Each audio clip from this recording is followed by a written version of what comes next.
What's going on, wrestling fans? Welcome to another Pay-Per-Viewpoint edition of the Smark Moment Smack Talk podcast. We're talking Extreme Rules 2019, and we invite you to do the same in the comments below. So drop your comments and tell us what you think about this event, because we are going to be running it down from top to bottom, left and right, side to side, sometimes diagonal. Kind of depends on the scenario. And we are Tony Mango and Robert DeFelice. Oh, Tony, we got extreme tonight, didn't we? Some things. We are both in the same kind of boat here about this was overall a pretty decent show. I'm calling this the best show since WrestleMania. Easily. Yeah, I mean, there's a lot of things to talk about here that are on the very positive side of things. I will eventually maybe run down one thing in particular that I really did not like, but maybe I'll just say the Brock Lesnar rule. And maybe, we'll see about that. But there are some things that are, I guess, a little bit like, it's not necessarily bad, it's not necessarily good, it's kind of a wait and see. There's some things that I flat out didn't like. There's some things that I really, really loved. So you're going to get a wide variety of different opinions when it comes to these things. But generally speaking, if you're expecting this to be a crap all over the event type thing, not going to be the case. So I mentioned before about leaving comments below, and if you are in the boat of hating it, loving it, or anything else that you want to tell us your opinion about, if you're doing that on YouTube, make sure you hit that bell, ring that for notifications, because that is the best way to be aware of when we post new videos, as well as to subscribe to it, because if you haven't done that already, then I don't know what you're doing. That's like old school YouTube rules. And give us a little bit of a like. We got some other plugs that we're going to toss in here and there, but let's just dive into the pay-per-view itself. We had a weird situation where before the event, 2 extra matches were added on, kind of. We'll get to one of those in a little bit. And the pre-show itself, leading up to this, it was 6:18, I think, when we had our first match. And I was like, wow, that's kind of strange. And I liked it. Did you get a feel in any way that I kind of got the same sort of feel where maybe they realized that having an hour's worth of bullshit talking might not be the best way to keep people engaged, and maybe that having a match happen around the 15-minute mark could be a good way to kind of progress going forward? Or do you think this is just like a fluke? I think it's not only a good way to progress going forward, it's a good way to really establish that fear of missing out for people, because a lot of people won't watch the kickoff show until it's too late. And listen, spoiler, because the match was Finn Balor and Shinsuke Nakamura. Shinsuke Nakamura was champion by 6:30. And I think that was smart. And I was watching it in the basement with a bunch of people, and everybody was kind of like, oh, wow, they're doing a match already. Like, doesn't this usually start at 6:30?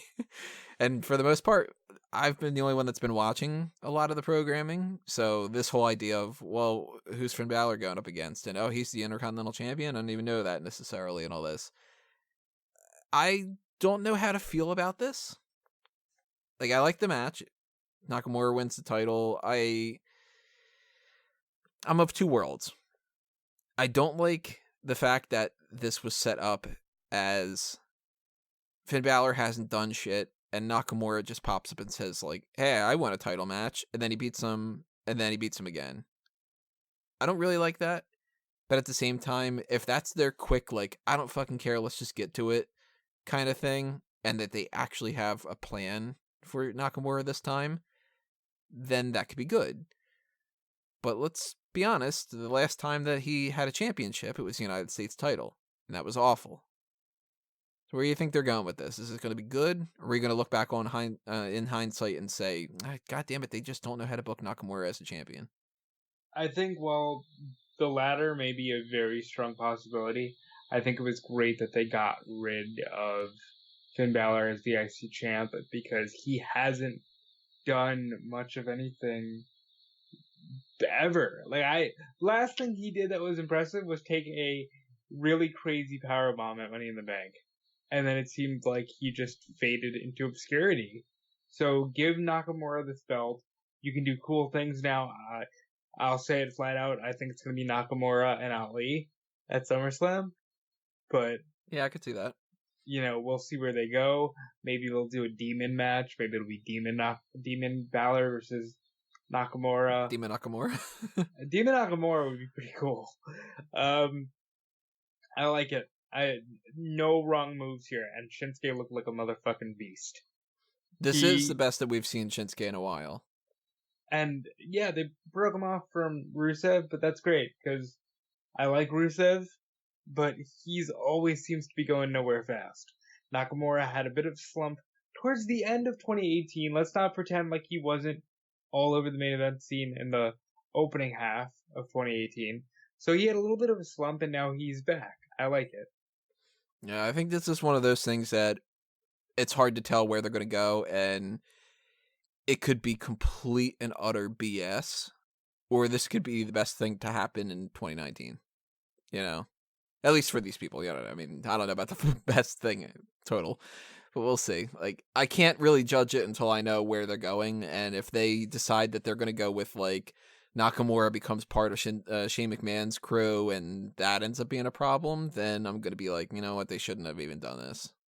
But maybe this is putting him back on track. Maybe Finn Balor moves up the card a little bit. I don't know. Everything could change tomorrow night. That's another thing. And likely will. Yeah, there's a good chance. So we could even get new champions tomorrow night too. And then that could change the perception of all this stuff. And let's be real. I will get more into it later, but Brock Lesnar might lose that title on TV. For better. Pure shock value. I really hope so. Somebody who didn't lose their title, though, is Drew Gulak. He successfully defended against Tony Nese, so he is still the Cruiserweight champion. And I honestly don't really have anything to say about this match. I didn't think it was as good as I was hoping it would be, but I'm happy that he retained, so that's kind of it. Banner weekend for Gulak. Banner weekend. Did you check out Evolve? I did. Okay, we're going to get more into that, everybody, in the hot tags, but yeah. Gulak had his match at Evolve. He had his match here. Maybe 205 Live can go in a certain direction that I don't want it to with Humberto Carrillo, but I'm kind of hoping that Gentleman Jack Gallagher is the next in line. Or just, maybe even somebody out of the blue. Give me Chad Gable versus Drew Gulak, please. For a split second, a very split second, I thought you were going to say Shad Gaspard. Oh, yeah. And I was like, wait a minute, what the fuck? He's certainly not 205. Oh, yeah, Shad Gaspard's coming back, baby. Oh, that would just so throw me off. Out of all the things to expect that would happen, I would not expect that to happen whatsoever. Yeah, I'm hoping Gulak goes through Gentleman Jack Gallagher and then Oni Lorcan, and then we build up to Chad Gable at WrestleMania. That's what I'm hoping. As long as we get Gable and Gulak for the belt. And that just sounds like it should be like a Sears type of thing, like Sears and Roebuck, JCPenney, Gable and Gulak. You know what I mean? Burlington Coat Factory now partnering with Gable and Gulak to present the best male blazers. New tag team, Gable and Gulak. Or maybe like some kind of a foreign dish, like corn and mashed potatoes, or like chicken and biscuits or whatever. I don't know. Fuck, biscuits and gravy. Gable and Gulak. Well, I liked it. Again, I don't know if I'm just feeling positive tonight, but the kickoff show didn't bother me at all. Yeah, like I said, this is the type of match that I didn't really have anything that was like a takeaway, but that doesn't mean that I disliked it. It's just, just was what it was. And if every match were like that on this card, I would have been underwhelmed. But I wouldn't have hated it either, because there's nothing to complain about for it. It's just like, well, now it's out of the way. Also, it was Charlie Caruso's birthday, and New Day had fun with that. I actually missed that. Oh, did you? Setting up some stuff. So what did they do? She was interviewing them, and they're like, no, we're not going to talk about us right now, Charlie. Happy birthday. It's your birthday. And they had a little bit of fun with that before saying, they're going to make history tonight and leave with all the titles, which, yeah. I did notice that Beth Phoenix cut her hair, and out of the corner of my eye, I just assumed that it was Renee Young. Oh, Tony, what are you saying? All blondes look alike, Tony? Some. They got the blonde thing going on. All blondes Yeah. do look alike when it comes to their hair color. Well, that's a given. Yeah, exactly. And that's a good transition to talk. If you are talking about, all blondes look alike and all that stuff, then you've got a little bit of time left to vote on the Sexiest Superstars tournament. The round 4 is going to be ending at some point. I was hoping to kind of get a chance to shut it off before Extreme Rules, but just way too much going on this weekend, so I haven't had a chance to. And I don't know when I'm going to really do it because I actually want to go to sleep at some point, and I don't want to have to redo a bunch of graphics and all that other kind of stuff. So if you want to vote, go ahead and vote while you can, because it's probably going to be shutting off sometime before Monday Night Raw, or maybe I'll even keep it going a little bit further. I mean, we do have the podcast on Wednesday, so maybe I'll keep it up until, like, I don't know, Tuesday night or something. Whatever the case may get be. your votes in and vote with your heart. Yeah, vote with your heart, not with your wallet. That's I don't know where I'm going with that. Is somebody paying for that? Damn it! That'd be I want great. to be paid. I'd rig the tournament if somebody would pay me for it. But no, if you are a fan of Finn Balor or of who's Finn Balor up against? Bobby Roode. No, it can't be. It is? Yeah, I think it is Bobby Roode now that I'm thinking about it. Wow, I'm losing track of that. If you're a fan of Roode or Balor or Bate or Cole or Liv Morgan or Alexa Bliss, especially if you're a fan of Alexa Bliss, I'm just saying, because she's losing right now. I'll put it out there. She's losing, and I don't like that. And Sasha Banks and Becky Lynch, time's running out. Vote while you can. Later on this week, we will be breaking that down, and we will be talking about the whole round 5 finals and whatever else we need to break down on that. What are you gonna say? You rigging the tournament in favor of Alexa Bliss would give a whole new meaning to the word rigatoni. And now I want some pasta.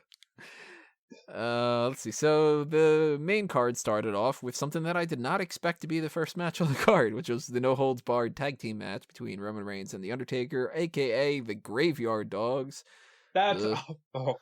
And they only said it once, and it was on the pre-show. Thank God. It was stupid. That is awful.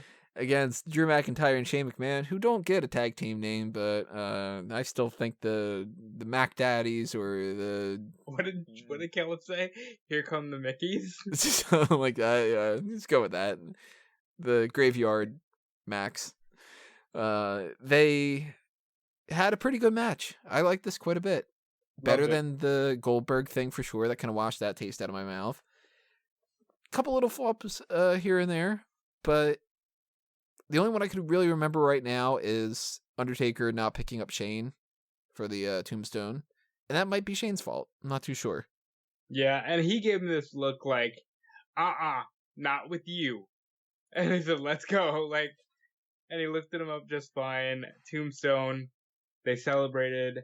I noticed really clearly that Undertaker said to Roman, it's your yard now. And he patted him on the chest. And walked away. Well, he didn't walk away. Roman walked away. But Undertaker did say it's your yard now. Is it his graveyard or just his regular yard? I think it might be. Does this entitle Roman Reigns to Very Loud matches? Yeah, maybe that's the case. That'd be great if they started doing that. I liked how everybody was kind of booked in this. McIntyre doesn't take a loss, really, because it's Shane who loses. Undertaker's featured, but at the same time, Roman Reigns is kind of like the linchpin. But Roman isn't the one that gets the pin because, let's face it, more people are going to want the Undertaker to be the focal point, and that's also something that kind of isn't more ammo for people to start going against Reigns. And people seem to be totally on board with Reigns, too. So that's another good thing. Yeah. It seems like that whole booing Reigns thing has died down. Good. Knowing that they'll just go, I know what to do, Reigns and Lesnar. Oh, that might be where they go. It's like, well, Reigns is getting cheered. That's not a problem. So we know what we're doing for WrestleMania next year. And then people will boo, and then it'll be like, God damn it, why do we keep listening to the wrong ideas and whatever. But at least for this, I liked it. A lot of fun. I agree. And I don't want any more Shane McMahon stuff going forward, even though I know that we will You're certainly get Kevin it. Owens, Shane McMahon. Yeah, and I just don't want to see that. At the very least, though, I would be more inclined to watch Kevin Owens versus Shane McMahon than Roman Reigns versus Shane McMahon. Beyond sick of that, I'm cool with Undertaker and Drew McIntyre maybe having a match, but I really kind of almost don't want to see that either, the more that I think about it. Like, I don't know if that's going to really be something that should be like a singles match at this point. But I can't judge this based off of what's going to happen, too. That's another thing. Let's talk about the thing that followed this, because this almost certainly involves The Undertaker. They announced Raw Reunion. Yeah, it's 2 weeks from now. It's not tomorrow night, right? It's not tomorrow night, it's the week after.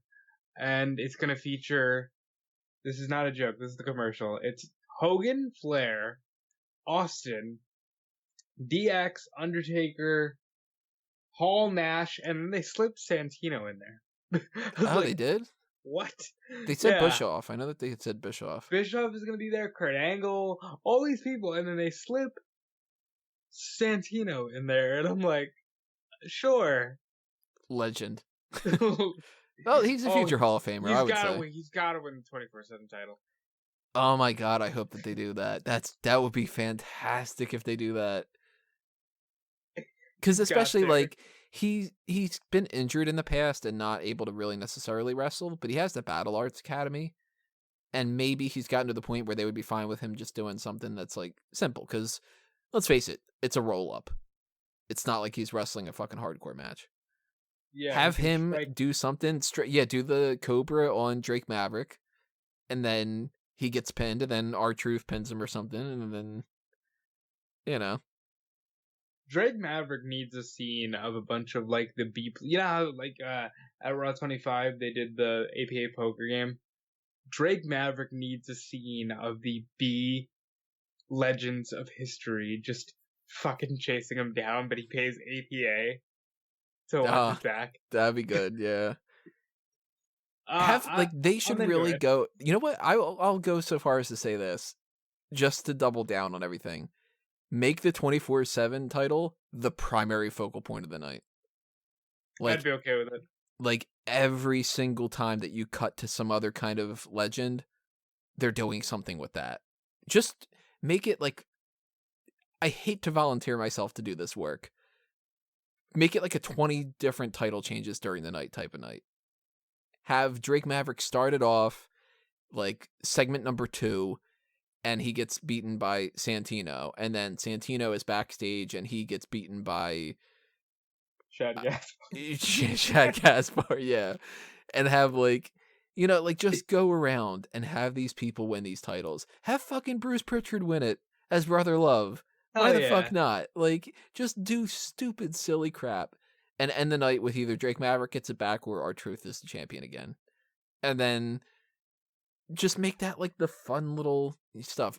They cannot get away with just having one backstage segment where everybody comes into a room and does nothing like they did the last time. That was SmackDown 1000, I think, right? Oh, yeah.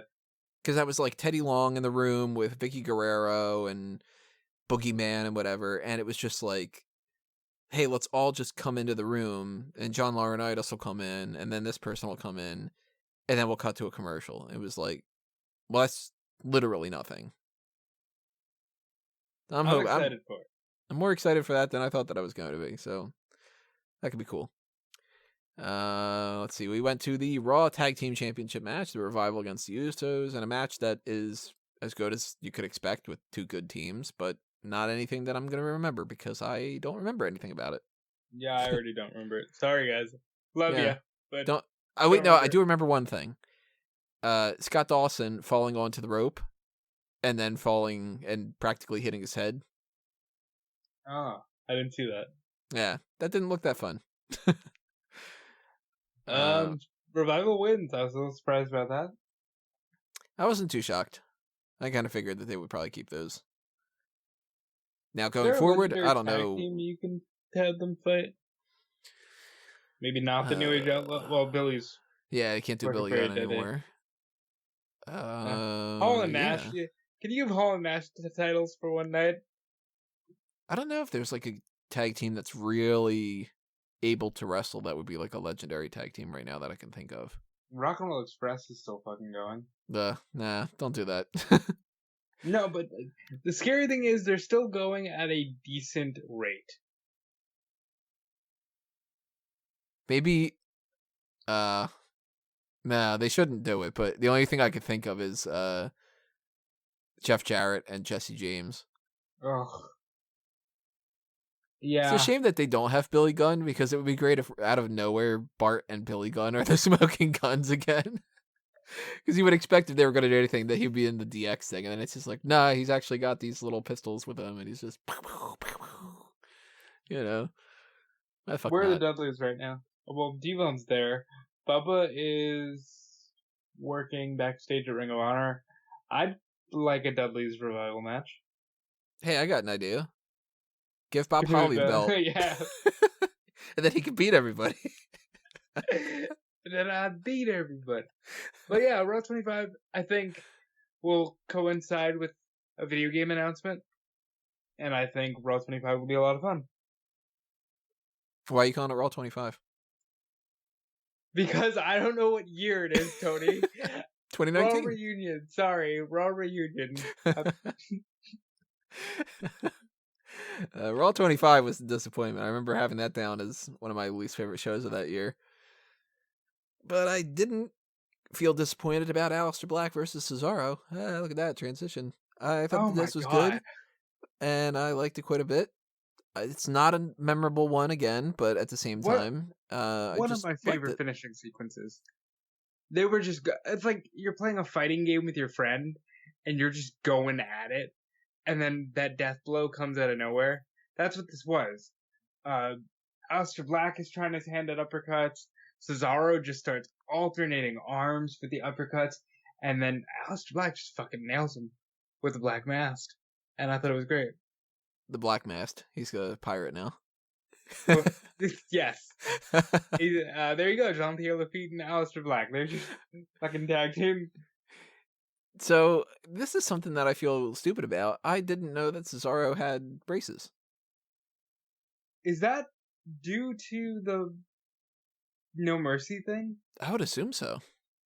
And it's like weird that it took all this time, and I would assume that he would have had like Invisalign or something like that. And I'm not sponsored by Invisalign, but if Invisalign wants to give me some kind of a check, then I'll gladly say that that's whatever the case may be. And if you have a little bit of spare change you want to throw our way, you can hit up the Patreon at Smarkout Moment, or the PayPal button at the bottom of smarkoutmoment.com, or the merchandise shop at TeePublic and Redbubble. But the Patreon is the main thing, unless you want the merchandise, and then by all means you go and buy a t-shirt or something. But Patreon is where you can donate some money to get us to do some fancier stuff and to potentially pay the crew more and for me to earn more money and not kill myself with working on other things and stuff. So I'm going to put that pressure on you. If you don't want me to kill myself. No, I'm just kidding. God, imagine how dark that would be if I was 10% more serious.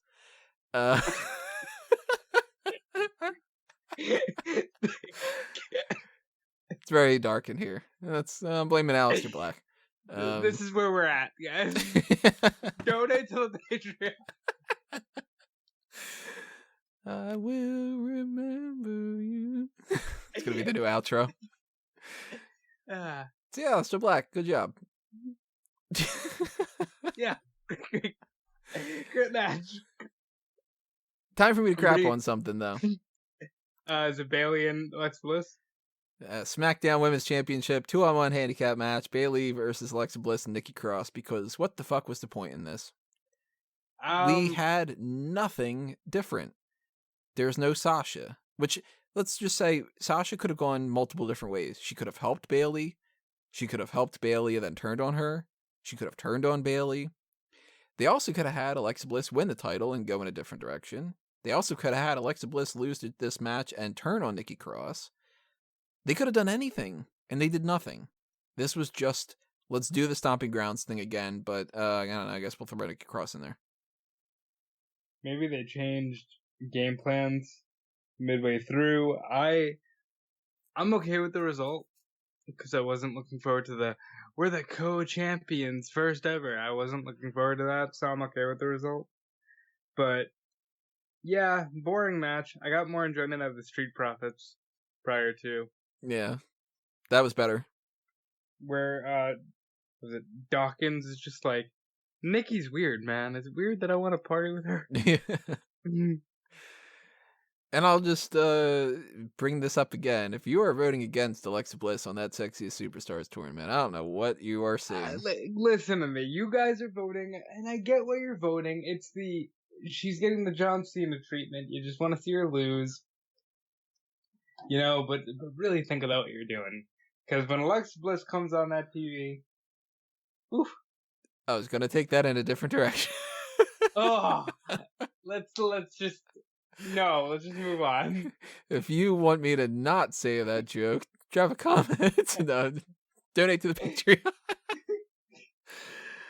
Yeah, I did not like this segment, and I'm really going to dislike it if they continue this feud. I do not want to see this happen again in triple threat form or in any fashion at SummerSlam. I was going to say Survivor Series. Goddamn, don't do the Survivor Series. Don't drag it out that much longer, too. Do you, was the tag title match after this? Nope.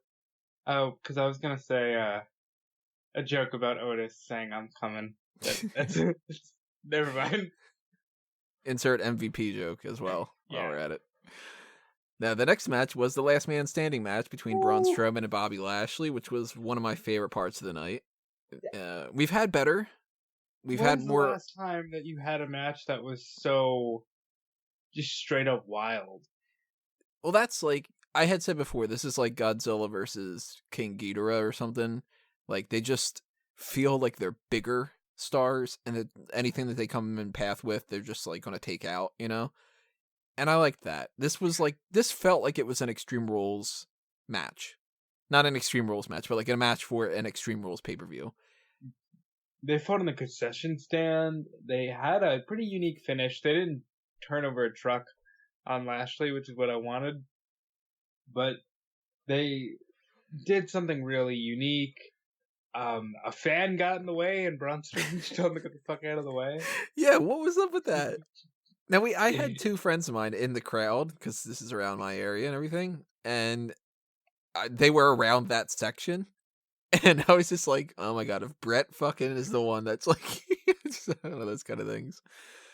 But that was funny. I thought that was great. What did you think about the finish? Because I don't like padding at all. I didn't like it as much, but I did enjoy the visual of fucking monster Braun Strowman breaking through the wall.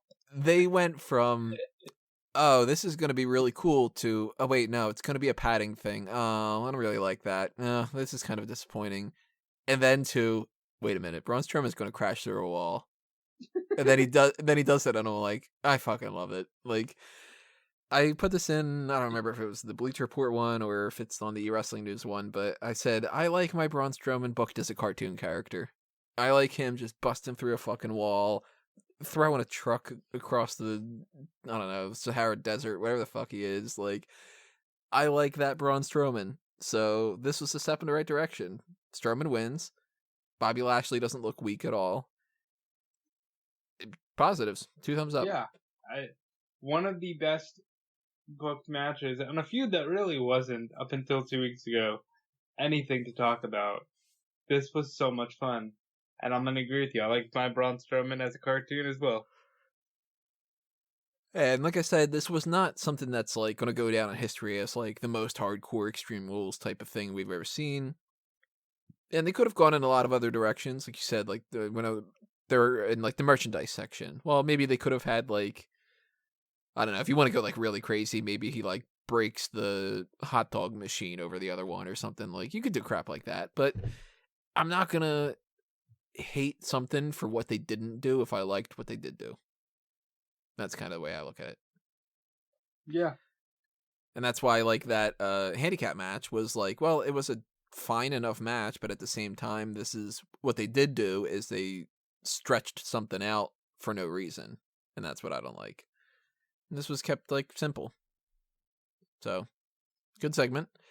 Followed by another good segment, the SmackDown Tag Team Championship Triple Threat match. Daniel Bryan and Rowan going in as champions, Heavy Machinery and the New Day going for the titles. And I was a big fan of the match. Liked it from start to finish. Everybody looked good. Heavy Machinery didn't have to take a pinfall just because they're like the outside team. I like the New Day a whole lot. I've been a fan of them since literally their first vignette that they ever did. So I'm cool with them being champions again. The only thing that I would have wanted is a longer reign from Bryan and Roman, but I'm not surprised at all that they went with the New Day here. And Heavy Machinery is really holding their own, and they have the best looking finisher in the game. That looks so painful. Trash compactor? Yeah, because they added a step to it. 'Cause didn't it just used to be the fall down slam? But they added the afterwards Tucker's gonna splash you. Tucker. And God, that just looks so painful. But yeah, great match. One of the better ones of the night. Daniel Bryan can do no wrong. New Day can almost do no wrong. And Heavy Machinery is good. Who would have thought that out of the group that they had brought up? The fucking Heavy Machinery is yeah, you're the standouts. Like, I mean, there's obviously Lacey And Evans has been in a good spot, but yeah, like Heavy Machinery could have very easily just been like, all right, well, these guys are going to do nothing but lose, and then Tucker's going to be fired, and then Otis is going to lose even more. And it's like, you know what? They're proving themselves pretty good. Like, I like this team. They're what the Ascension should have been. Yeah. Well, I wouldn't go that far, actually. Not in the comedy Ascension, sense. yeah, because the Ascension, they were like beasts in NXT, and when they came up to the main roster, they should have held the championship instead of losing to fucking everybody. But Heavy Machinery is doing a pretty good job, and I'm kind of curious where they're going to go with the tag titles, because I don't know if really just doing like the New Day against Daniel Bryan and Rowan is going to matter at SummerSlam. But I can't imagine that there's a whole lot of other plans going on. Like maybe AOP gets into the mix, but I don't know. You got that wild card rule. Can't rule out the club. Yeah, that's true. They could always do that. I hope that wild card rule goes away. I really like. I mean, I'll put this out there now. I was going to wait until a little bit later to do something about it, but I'm hoping that maybe tomorrow night they just allude to the fact that, hey, look, Eric Bischoff and Paul Heyman are going to be running a lot of these things going forward, and we're going to do another draft. Yeah. I think before SummerSlam doesn't make as much sense as after SummerSlam normally would, but at the same time, maybe they need it before SummerSlam, you know? And I'm okay with that, because I think you put the Intercontinental title and Nakamura on Raw, and you put the club and AJ back on SmackDown. You keep Brock Lesnar on Raw, I guess, because it's the Heyman show. But you just make sense out of certain things and get rid of the damn wildcard rule. So speaking of changing some things up a little bit, just to kind of pull back the curtain a little bit here on something, I normally do fantasy booking SummerSlam, and the more I've thought about it, the less I wanted to do it. And I think I came across a little bit of a compromise here, and I want to know if anybody has any, like, oh, that sounds really stupid types of responses. And so by all means, let me know if that's the case. But what do you guys think about this? Instead of me doing fantasy booking SummerSlam and telling you what I would have done if I could go back to WrestleMania and change things up and all that, how about after, or maybe even like before SummerSlam, I do fantasy booking WrestleMania 36. And then every year we kind of switch things around, where now it becomes after SummerSlam, fantasy booking WrestleMania 36, and then after WrestleMania, fantasy booking SummerSlam. By all means, let me know if that's a good idea or not. I think it is. I like that. So stay tuned for that over, what's that, like SummerSlam is the 14th or something? 15th, 18th, 13th? I don't know. Somewhere in that second range of the week of the month. So that's going to pop up probably the third week or so. And we were just talking a minute ago about AJ Styles. He was victorious in winning the United States Championship over Ricochet. Good match. Not as good as I would hope that these two would do. I think that they can still do better. but it's still good. And I don't know how to feel about the title change, because it sucks that Ricochet had to lose the title, but I kind of understand why they gave it to Styles. So I'm kind of 50-50 about that. Well, I think, as is custom when Brock Lesnar's champion, they tend to make the mid-card title the main title. And there's no better workhorse to have the main title than AJ Styles. Yeah, but see, that's just making me even more concerned. I don't want it to just be like, all right, well, we got AJ as the champion, so let's just fuck off with the Universal Championship again. I don't think they're going to fuck off for too long, because I think they have to know. Even Heyman, who I'm sure loves Brock Lesnar, will probably be the first one to go, Brock, lose the damn title on TV. Like, do something different with it. Well, Brock and the whole Paul Heyman thing, I mean, we'll get more into that later. I'll put a pin on that one. Styles holding this championship, I'd be very curious if they don't switch it up and they don't send him to SmackDown in some capacity. But I don't know. I mean, like, maybe they can do something in the future with Rey Mysterio and AJ Styles having a feud. Or maybe they could do something with, like, I don't know, who are the other, like, people that are in the mix for that? Like, Braun Strowman against AJ Styles? Maybe there's something there. The Miz, yeah, they could do something maybe again. I don't want AJ Styles to hold this title for X amount of time just because WWE can't think of anything better to do than to have a champion that has a heel faction with him that keeps, like, screwing people over. Like, I don't want, like, all right, for 4 more months, 5 more months, 8 months, whatever the case may be, that it's just like, all right, well, we've got Styles as champion, so we're going to set somebody up as somebody who can challenge him, and then at the last minute, then the club's going to interfere, and that's how Styles is going to retain. Rinse and repeat, do it again next week. I don't want that. I want something new. Don't give me the standard type of heel faction. Give me something a little bit different, and I hope that they do. I think you can always go back to the John Cena well. You know, I'm doing the open challenge, and I'll take it, even though I think John Cena's coasted on his matches with AJ. I'll take it because they're always good, and I miss John Cena. But that's an idea. Yeah, I don't know if I want a John Cena feud again. I want, like, some new stuff. I want Styles to work with some new people and to put some other people over too. That's why I'm, like, a little bit disappointed that Ricochet is not the champion anymore. And I hope that they don't, like, push Ricochet aside now. Like, all right, well, you had your title reign, and now you can figure out your own way. And then he gets lost in the shuffle, and you know what I mean? Like, I'm a little bit worried about that. Then again, they could just do some kind of weird stuff tomorrow night. We have no idea what's happening tomorrow.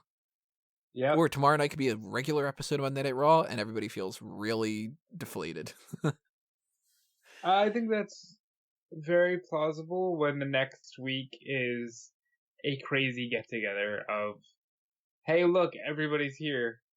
Yeah, this tomorrow night's episode could be literally just recapping what happened on Extreme Rules, having tag team matches, and fuck it, we'll get done this week and we'll figure out next week, that kind of thing. And that's not going to be good for the momentum. I'll say that. It's not going to be like, it's going to be a great thing to go forward for SummerSlam. So I hope that there's a game plan. I hope that this isn't just like, I don't know, let's give Styles the title. That'll shut him up, or you know what I mean? Like, I want this to be that these title changes happen for a reason. Other than just, I don't know, that'll get them talking. I agree. So then we had Kevin Owens and Dolph Ziggler in quote-unquote a match because it was a kick and a stunner. Well, a slap, a kick, and a stunner. Who does the better stunner? JD Drake or Kevin Owens? And who sells it better? Austin Theory or Dolph Ziggler? Austin Theory sells it better. Owens does the better stunner. Fair. So that means Owens needs to fight Austin Theory the next And thing. and Austin Theory will eliminate himself from a Royal Rumble on a fucking Stone Cold Center. Yeah, what do you say about a squash? You know? Perfect. And I know I'm the Dolph Ziggler guy, and Callum would say something funny here, but no, this is perfect. You don't fucking need to worry about Dolph Ziggler. Dolph Ziggler is as far gone in the minds of the audience as a superstar can be. Kevin Owens feels fresh right now. Not a fan of the stunner. I think it's too far when you're feuding with the McMahon. But It is very whatever. much like going to the well. It's like the only way I'll accept this is if it's Stone Cold and Kevin Owens on Raw reunion, and then they're just stunning everybody. Like, or Dolph Oh, Ziggler takes 50 stunners. you know what I'm really worried about now that you just said that? What? Please don't make this mistake, WWE. Do not have Owens and Austin in the ring together, stunning people, and then Austin gives him a stunner. Don't make Kevin Owens look bad. I think what you can do though is have Austin go for it, and Kevin pushes him off. Like, no, I'm smarter than you. I'm not falling for it. That I'd be okay with. But they can't just have him, like, Austin lays him out, and then it's like, you're not good enough. Like, that kind of thing. Or for that matter, don't make Owens give a stunner to Austin, because then that's going to get him booed. I think if Austin took a bump, people would cheer just because when's the last time Austin took a bump? Yeah. Well, I'm thinking about it. I can't remember the last time. I really can't. But, like, they should have those two celebrating in the ring, drinking the beers. Maybe Austin does do some kind of, like, I almost got you type of thing, and Owens can just kind of be like, no, like, that's not happening. Like, just catches his foot or something, gives him, like, the little, like, and whatever. And then he's like, oh, hell, kid. Like, just that kind of thing. That I'd be okay with. You think Vince will eat another stunner? He did it last year. Maybe. Like, I think it'll be more so that they just do it with Shane. I'm cool that if Shane takes like 50 in a row, just because. Austin, then Owens, then Austin, then Owens, and it's just like that. And then midway through the match, somebody wins the 24/7 championship. Yeah. I think, in all seriousness, you could get away with killing an entire half an hour on just stunning Shane McMahon. I don't think people would get bored at all. They'd just be like, what are they doing? How long are they going to do this for? Ratings go like skyrocketing. Fox is like, that's what we need. We'll bring back Stone Cold. He can't. We'll do it anyway. We're Fox, damn it. Do you see how much money Disney just gave us? That took us into the WWE Championship match. Kofi Kingston against Samoa Joe. Kofi Kingston comes out on top in a match that is following suit with what's been happening a lot lately, where Kofi is booked against an obstacle. He overcomes it. He looks strong, legitimate. Totally fan of this. I don't like Samoa Joe losing because I really like Samoa Joe, but if he would have won this, I would have thought that it would have been strange. So I like the match. I like Kofi winning. I like Samoa Joe getting a title shot. Can't really complain. I like the match, but I was caught looking for Lesnar the entire time. I thought Lesnar was cashing in here. I was obviously wrong, but I definitely thought we were getting a new WWE champion.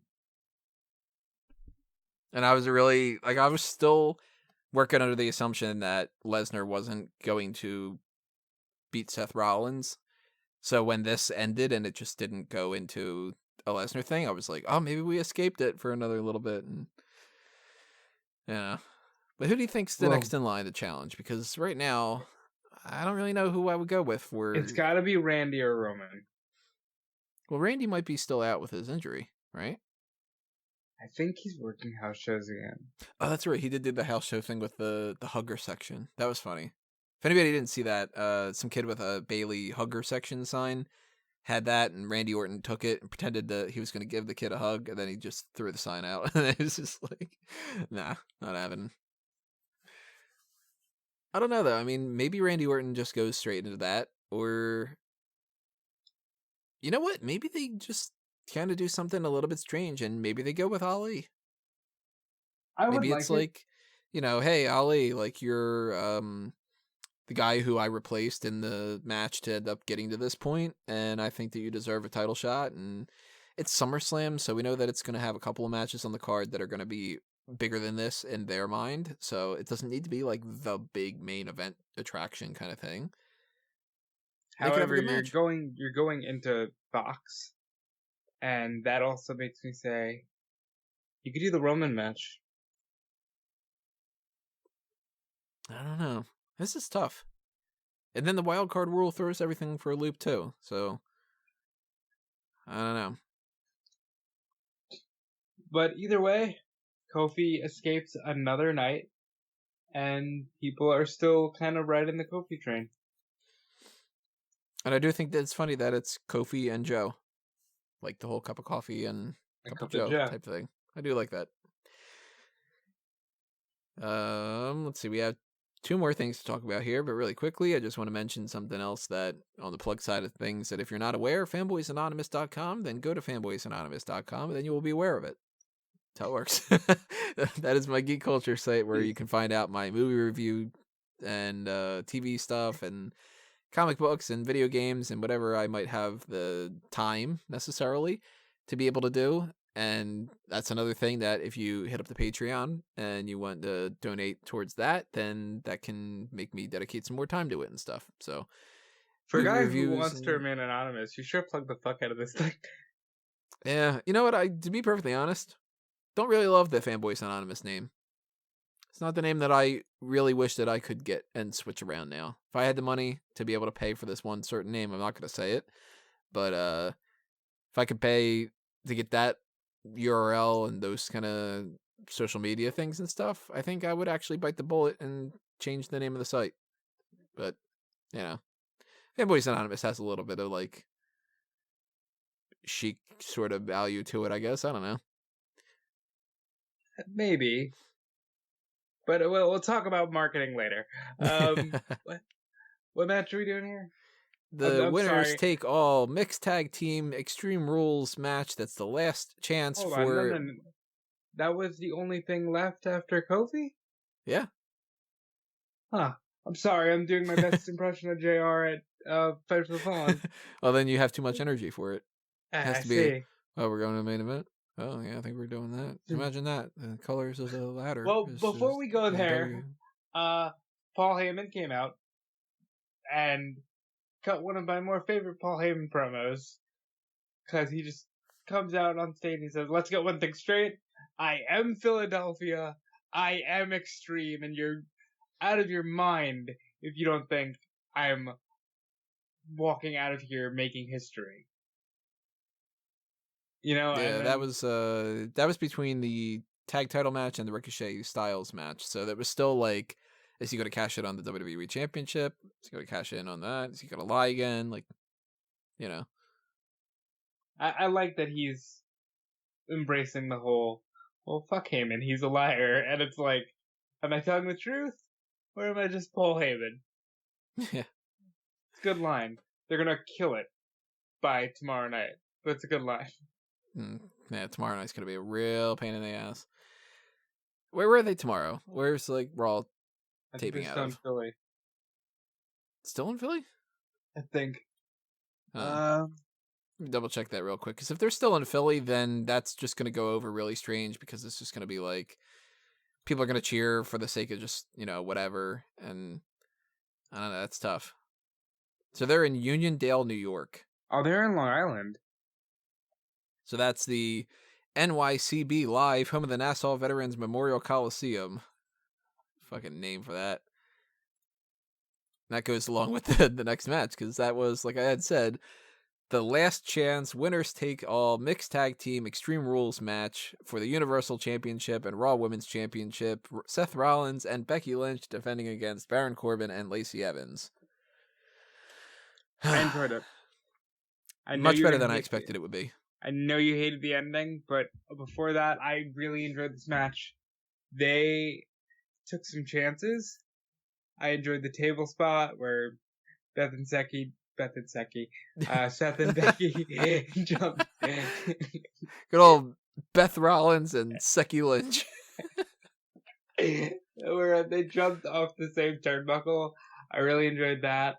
I liked the kendo stick spots and how the baby faces kind of dominated. And even Baron Corbin looked good here. He did a really cool spot where he powerbombed Rollins and then he immediately lifted him up for Deep Six, which I thought was one of the better Baron Corbin moves. I mean, Laren Corbin and Basie Evans. I like Basie Evans. She had the word Beth written on her ass. One thing that stood out to me, that chair thing with Lacey Evans just kind of dropping that on Becky's face, or head, or whatever it was. Yeah, not safe. But I really liked her moonsault. So, I don't know, I guess that kind of balances out a little bit. Cool moment with Rollins tossing the chair at Corbin and then Becky comes off top rope. I like that. I like the match. This could have been a complete mess, and in some ways, the logic behind it was a complete mess, because, I mean, this doesn't make any sense. But I enjoyed it, and I really liked the ending of it. Loved the ending of it. So, Baron Corbin did the one thing we didn't think he would do. He laid out Becky Lynch with the end of days, and I thought that was fantastic. And then he looked at Seth Rollins, who was in shock in the corner, and said, "What are you gonna do about it, you little piece of shit?"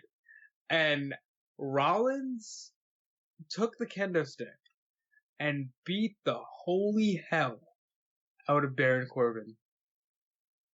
And then he got the chair, hit him a bunch of times with the chair. Hit him with 3 curb stomps. Lacey Evans looks on dejected, well, this is it. It's not happening tonight. Yeah, I really like that end there. People marked out for the end of days. They were just kind of like, oh, fuck, they had the balls to do that. And it's Philly crowd, so, the city will burn. No matter what happens, the city will burn. I thought it was 5-star because it took Rollins from a cuck to, you just laid out my girlfriend. I'm going to beat the fuck out of you. Yeah. How dare you touch my girlfriend? And it's one of those rare instances where the end of the match is the stuff with the most heat to it. Yeah. Instead of oh, he caught a move out of nowhere and it was 1, 2, 3. It's oh, now shit's really going to go down. And then that leads to the end. So I like that a lot. And then I hated what happened afterward because Brock Lesnar won the championship. So Brock Lesnar rule. Okay, I guess I'm on my own here. I like it. SummerSlam's right around the corner. It's not like he's running away with the belt yet. And I genuinely believe that Paul Heyman isn't going to keep himself in the spotlight of the show that he's running. So I don't think it'll be that long. I assume the worst of everything. Well, and there's your show, folks. Yeah, that's what it is. I'll probably crap on it tomorrow night. I don't have much else to say. We'll find out tomorrow. B+ for me for the show overall. Yeah, my least favorite part of the whole night was the very end, and my second least favorite part was the lack of any purpose for the SmackDown Women's title match. But everything else was either good, great, or let's see what happens. Really, the rest of it was pretty good. So this was an overall pretty damn good show. And I will say, out of the 3 events of this weekend, this was easily my favorite. Yeah. I wasn't too sure. I really did like Evolve. I'm pretty sure Fight for the Fallen is probably my weakest show, which is, I'm pissing off a lot of AEW fans. Because I'm being very blunt. I said this, I just did the WrestleZone live stream for those of you who aren't aware, and I said there was more storytelling in 5 minutes of Brock Lesnar than there was in 4 hours of All Elite Wrestling. Yeah, that's true. And if you want to know our thoughts on Fight for the Fallen, we already did the post show for that, obviously. So, go back and check that out. Yeah, but I like the show. Not much else to say. Yeah. And if you want to know what we have to say about Evolve, we're going to be doing that tomorrow night on the hot tags. That'll probably be the main hot tag more than anything. Unless Brock Lesnar somehow loses the title, in which the main hot tag will be a celebration. It'll be this. Yeah. So that's coming up next. I don't know what other kind of hot tags we're going to have, but obviously stay tuned for those hot tags. The Ricochet Chronicle, Jeff Hardy getting arrested. If you're curious, we'll likely be talking about Jeff Hardy getting arrested. Ricochet's Chronicle, obviously Evolve, and whatever else news breaks during the day, because I'm sure something will. It'll happen right after we do the podcast. That's what will happen. We've got iTunes, we got Stitcher, we got Google Play, we got Spotify, we got Anchor. We're all over the place here. So if you're listening outside of the YouTube realm, then you should be, just kind of staying tuned on that kind of thing. And maybe give us a like or a favorite or a ranking or rating for the stars or whatever the hell those kind of platforms have. It's rating for the stars. I didn't say star rating. What the fuck is that?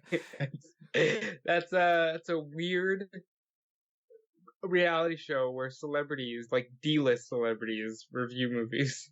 Where they just rate other stars. So it's like, some Dustin Diamond just walks up and people just go like, I don't know, 3.8. Like that kind of thing or something like. Like Gary Busey reviews Dustin Diamond. Yeah, something like that. If you want to see an edition of Rating for the Stars, hit up the Patreon. We've got the hot tags. We got the Sexy Superstars tournament, and I don't know what else we're happening. Oh my God, what is happening this week? What is happening with my brain? Because we haven't figured that out yet. So we will do whatever we're gonna do, and then you can listen to it or not. I'm gonna throw this out there. You don't have to go with it, but because they're doing Raw reunion, Mount Rushmore of Monday Night Raw. Yeah, maybe we'll do that. That might be something that'll be kind of fun. So that's happening soon. 2001 A Wrestling Odyssey is happening soon as well. These two guys will take care of it when they get around to being able to do it. Probably in about a week and a half. Usually the last week of the month that we do it. So you've got a good week or two to go. But if you are just itching for some 2001 goodness, we have episodes for January, February, March, April, May, June, and a special on WrestleMania X7, which features, of course, our fearless leader, Tony Mango. On top of that, you have the weeklies at smarkoutmoment.com. You got the power rankings, the triple threat, battle of the brands, Women's Wrestling Weekly, which go back into the archives of that. Gabby is really just dedicated towards women's wrestling, and there's so much passion at Smark Out Moment. That's why you gotta check us out and donate to that Patreon. Yeah, exactly, guys. Because the more that happens, the more that we can do, and the more that we can have fun about different things. So, yeah, that's happening. All these things are happening. What's happening? It's a TV show. Outside of that, follow me on Twitter and Instagram at DudeFelice. Follow the WrestleZone Daily. I'm gonna be doing more fucking podcasts with them, which I'll get into later as they get announced, but it looks like we might be doing daily post shows of everything. So yay. E-Wrestling News, The Ring Report, TimekillerApparel.com. Donate to these Patreons and TimekillerApparel.com if you want any of my merchandise. And yeah, I think that's it. And you know what? Fuck it. Follow Callum at Wigmeister14. Yeah. So hopefully you enjoyed this, everybody. Again, leave your comments below. Tell us what you thought, whether it's about what we have to say or just what you have to say. And we will see you next time. This has been another Smark Out Moment, and we're being counted out.